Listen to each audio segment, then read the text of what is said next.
Bismillahirrahmanirrahim. Assalamualaikum warahmatullahi wabarakatuh. Semoga semuanya sehat sehingga kita bisa ngaji bareng lagi. Alhamdulillah, kemarin aku sudah jelaskan tentang alfa omega, ya. Alfa omega itu sebetulnya itu huruf awal, huruf akhir dari huruf-huruf Yunani, ya. Kalau dalam edisi terjemahan yang lebih lama itu dapat informasi dari saudara kita, teman kita yang dari Riau, itu dia pakai alif dan ya, sama sih. Kalau di Ibrani itu alef huruf awalnya, kalau di Arabiun dari Ibraniun alef, Arabiun alif, gitu. Huruf akhirnya ya. Jadi alif dan ya, alfa dan omega itu sebetulnya untuk menjelaskan yang awal dan yang akhir. Jadi kata-kata itu nggak bisa dimaknai secara tekstual bahwa Allah itu alfa dan omega. Bukan itu maksud yang diingin sampaikan. Di mana alfa dan omega itu ya itu seperti yang kemarin dijelaskan, yang awal dan yang akhir. Karena dia yang awal dan dia yang akhir, maka dia menjadi yang maha tahu. Karena dia menjadi yang maha tahu, maka dia menjadi yang maha kuasa.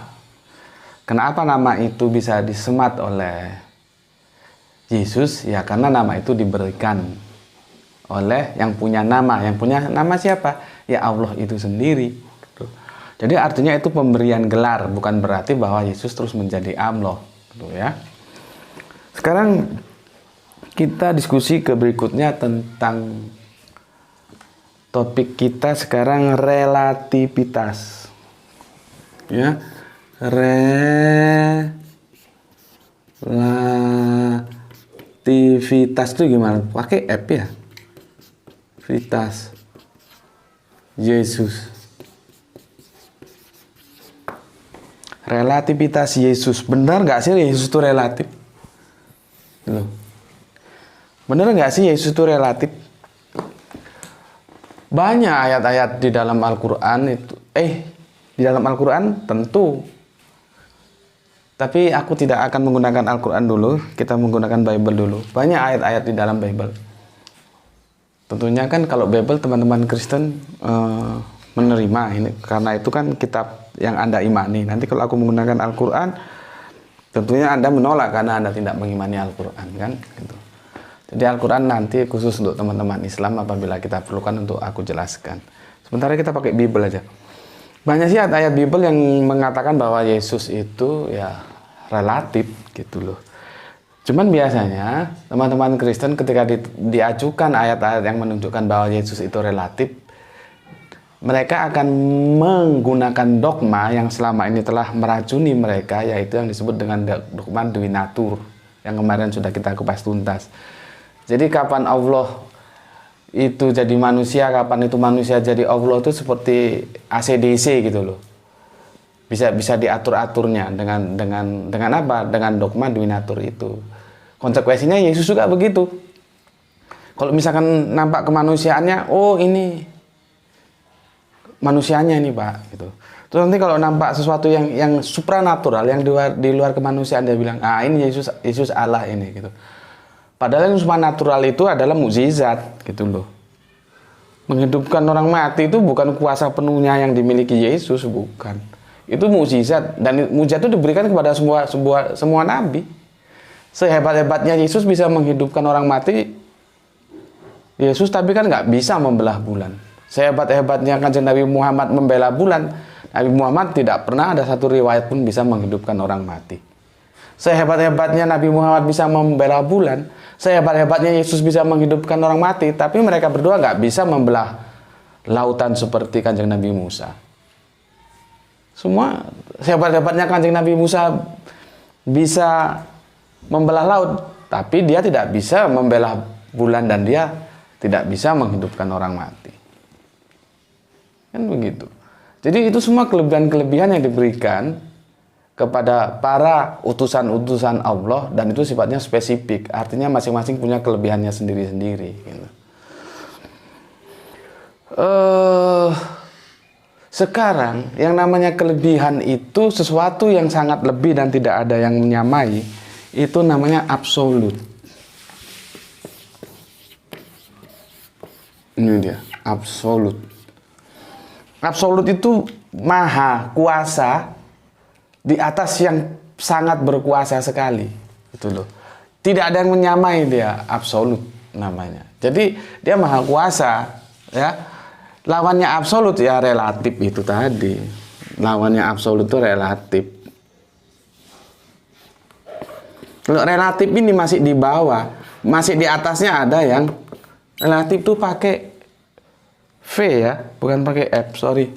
V ingatku. Relatif.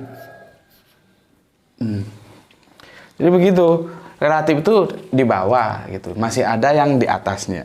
Nah, sekarang apakah sesuatu yang relatif itu akan dijadikan Allah? Masa Allah punya sifat relatif? Untuk apa?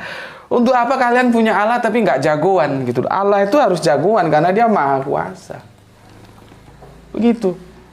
Ya untuk apa? Kalian punya Allah tapi relatif. Bisa disalib, bisa diludahi, bisa ditendang, bisa dipukul, bisa dianiaya, bisa ditempeleng. Itu menunjukkan relativisme yang itu manusiawi. Itu loh. Untuk apa? Yang namanya Allah itu dia harus absolut. Itu nalar aja sudah bisa dengan mudah menerima selama dia tidak terbius oleh dogma, ya. Relatif.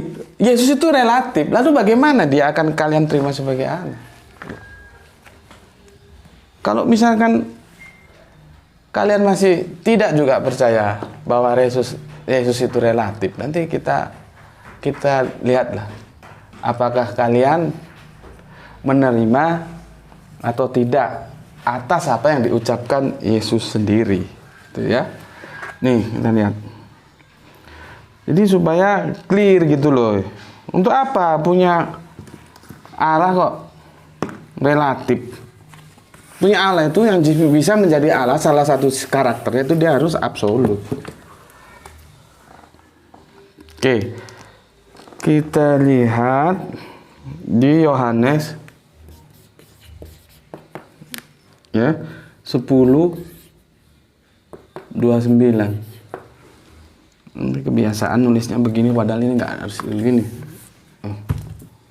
10:29 ya, apa katanya? Bapakku yang memberikan mereka kepadaku lebih besar daripada siapapun, dan seorang pun tidak dapat merebut mereka dari tangan Bapa. Jadi Bapa ya, yang dipanggil Yesus Bapa itu Allah gitu loh. Bapa ya, itu lebih besar. Jadi dia absolut, Bapa lebih besar dari siapapun.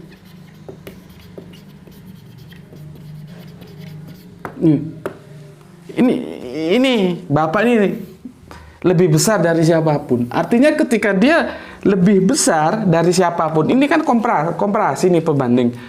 Maka Bapa itu menjadi absolut. Ya inilah yang disebut dengan Allah itu, dia dipanggil dengan Bapa. Dia absolut. Yesus tidak absolut, gitu loh. Kan sudah jelas sekali tempatnya. Bapa lebih besar dari siapapun. Ini buktinya bahwa Yesus itu tidak absolut karena dia tidak lebih besar dari siapapun.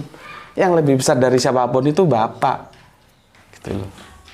Dan Yesus itu ya, Yesus itu kan nggak pernah dipanggil Bapak. Yesus itu kan anak. Itu kan anak.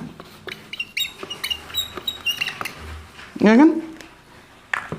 Kan gampang sih membedakannya. Yesus itu anak. Nih. Aku ulangi bolak-balik supaya kalian itu bisa paham. Kalau memang terlalu sulit memahaminya, aku bantu untuk memahami. Bapak itu gak mungkin menjadi anak bagi dirinya sendiri. Anak pun tidak mungkin jadi bapak bagi dirinya sendiri. Tidak mungkin. Jadi ini dua entitas yang berbeda. Berbeda, nggak sama. Beda. Ya, kalau Bapak bilang lebih besar dari siapapun, berarti Yesus pun masih kalah besar dengan Bapak. Gitu loh. Artinya Yesus relatif. Lalu terus ngapain orang relatif kok dijadikan Allah itu loh? Hah? Paham sampai sini? Bismillahirrahmanirrahim. Nanti kau bilang lagi, oh itu yang 100% manusianya Pak, bukan 100% Allah. Ya itulah kalau kamu sudah didogma, dikasih tahu juga, nggak mungkin 100% Allah, 100% manusia. Kalau dia 100% Allah, ya Allah, 100% manusia, ya manusia. Orang ayatnya juga nggak ada yang bilang begitu. Akibat kalian apa? Kalian tidak taat Yesus, tapi taat pada Poliniaris. Itu kan dogmanya Poliniaris. Oke, mungkin kurang puas dengan ayat ini. Oke, aku hapus. Ya, aku hapus lagi. Cari, kita pilihkan lagi supaya kalian tuh ngerti. Makanya kalau baca Bible itu dicermati, dihayati gitu loh ya. Supaya ngerti pesan apa yang disampaikan. Jangan kamu percaya sama dogma-dogma yang menjerumuskanmu. Ya, baca Bible tapi yang diikuti orang lain, bukan yang punya Bible. Yohanes 14 28. Ini singkat sekali ini. Bapak, Yesus yang ngomong, lebih besar daripada aku. Jelas sudah. Ini Yesus yang bilang. Kalian kalau teliti, kalian akan bertanya, kenapa ini kok Bapa? Nanti kita kapan-kapan bisa kita bahas. Kenapa Bapa? Kenapa kok tidak Bapa? K-nya kok hilang? Sejarahnya gimana? Ya? Ngerti nggak kalian? Itulah akibatnya kalau kitab suci terjemahan. Ya seperti ini. Ya, lihat apa kata Yesus. Bapak yang Allah itu lebih besar daripada aku. Siapa aku ini? Yesus.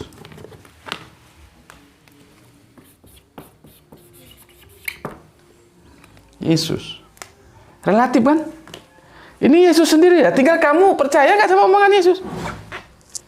Gitu loh. Percaya nggak? Yesus ngomong apa? Kamu dengar nggak? Ini Yesus, ini Bapak. Ya? Bahwa lebih besar daripada aku. Kan kembali menjadi Yesus relatif. Terus yang relatif kamu jadikan Allah. Logisnya di mana? Yang namanya Allah itu maha kuasa. Tidak ada boleh yang masih ada di atas dia. Gitu loh. Kan sudah jelas dua ayat Yesus itu relatif. Kamu mau bikin nanti Yesus AC/DC lagi? Ya. Kamu geser seperti stop kontak gitu. Kapan Yesus perlu kamu jadikan Allah, jadi Allah dia. Kamu jadikan manusia dia. Jadi kamu mau ngatur Injil, bukan Injil yang ngatur kamu, gitu. Beragama itu belajar, ikutin apa kata kitab suci.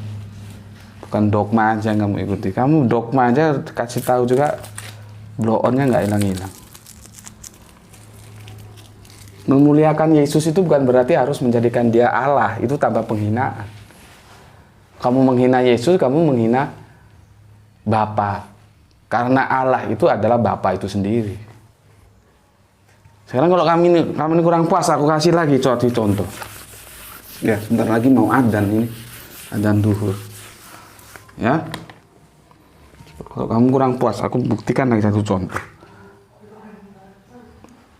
Sini supaya semuanya clear ya.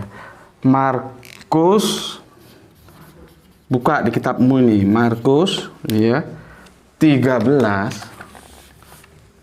Markus 13 31 sampai 32. Ini ayatnya. Aku bacakan. Langit dan bumi akan berlalu, tetapi perkataanku tidak akan berlalu. Yang 31, yang 32.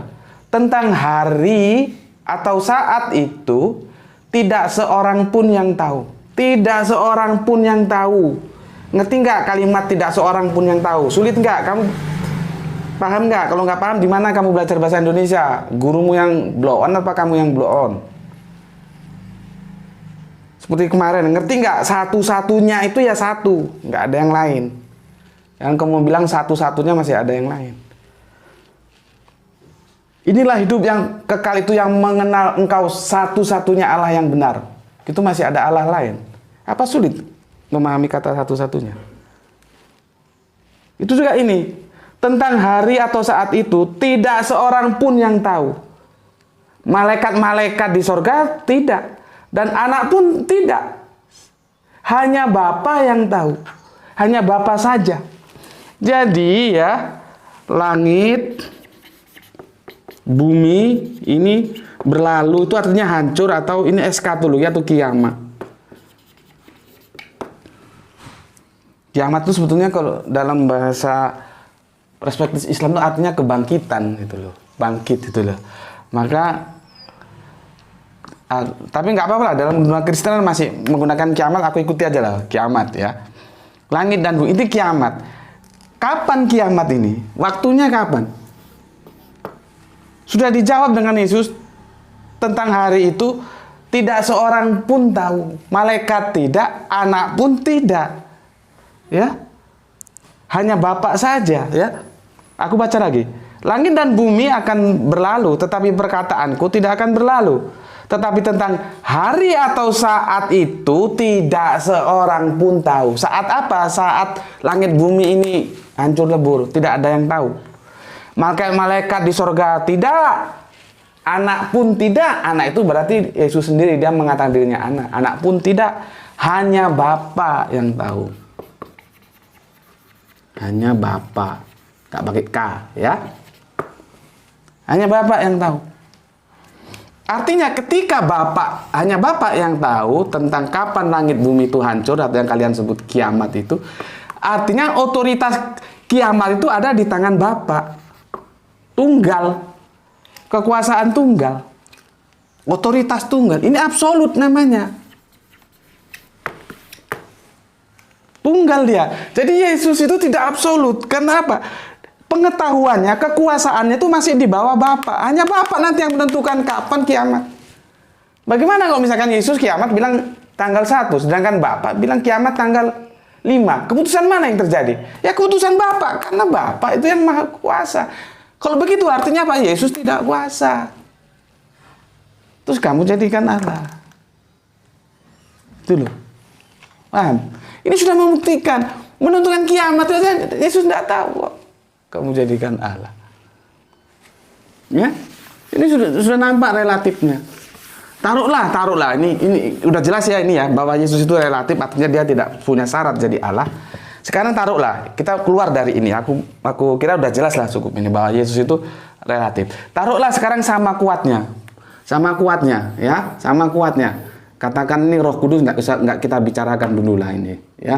Biar ini Yesus, ini Bapa atau Allah. Taruhlah ini sama kuatnya, ya. Berarti ini terjadi power sharing, seperti politik tuh loh, sama kuatnya akhirnya power sharing. Artinya keputusan Yesus ini itu harus disetujui oleh keputusan Bapa. Keputusan Bapa juga harus disetujui oleh keputusan Yesus. Kalau mereka tidak saling menyetujui, sesuatu tidak terjadi, taruhlah kiamat. Untuk menentukan kiamat, Bapa harus diskusi dulu dengan Yesus, kapan ini anaknya. Untuk menentukan kiamat, Yesus juga harus minta persetujuan Bapa, kapan ini anaknya. Kalau mereka sepakat tanggal 25, 25. Kalau mereka sepakat tanggal 6, tanggal 6.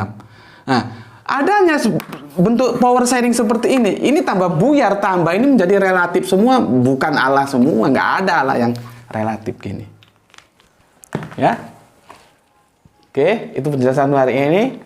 Untuk berikutnya mungkin aku akan menjelaskan tentang aku dan Bapa adalah satu. Itu ayat-ayat yang sering digunakan oleh teman-teman Kristen Tritunggal untuk memperkuat dogma mereka.